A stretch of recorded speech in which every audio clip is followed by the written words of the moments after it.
幼稚园开始，我觉得画的都是漫画，那写生也好啊，或者说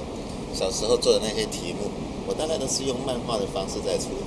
在课本上、课堂上面看到老师今天烫一个什么头发、什么发型，就会有很多的想法，然后我就把它画下来，画在小指头上面传递，那就是单幅漫画。我从小到大没有花钱买过玩具，所以当我想要一件事情的时候，我的思路绝对不是用钱去换这个东西，而是说我怎么样从我周遭的环境里面自己去组织，自己去把它制作出来。比如说我喜欢这个咸蛋超人跟恐龙在打架，我可能考虑用铁丝来做架构啦，用纸浆来做啦，会用肥皂刻、木头刻，这给我很长时间的一个很好的锻炼。很多童话故事就是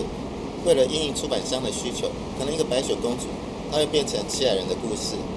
变成毒苹果的故事、魔镜的故事，因为大家都要出版同样的内容，所以都会换名字。那我每次都把那个故事从头看到尾，我才相信我又看了一次重复的故事。我小时候反复看这个故事的时候，我应该是希望它有所改变，所以就取了一个童话短路的名字，就是1985年我的第一部作品《童话短路》。其实想想就是现在的史瑞克，第一次的连载就蛮受欢迎，然后一路就画到现在26年。这个工作就是导致我必须每天的动脑袋。曾经就是一个点爆发出来，是因为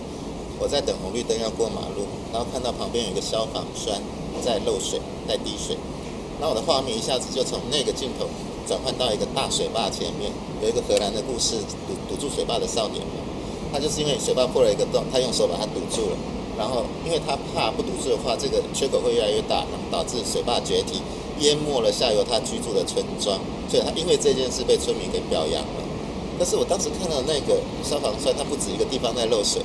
我在想说，如果这边破了一个洞，他这个手堵上去，另外地方又破一个洞，两只手都堵上了，然后敏感的地方又破了一个洞，他会不会牺牲自己？那时候就有一个很有趣的画面，那个少年转过来对镜头说：“不，绝不，牺牲太大了。”那其实都是很不经意的一个转折处，可能就是说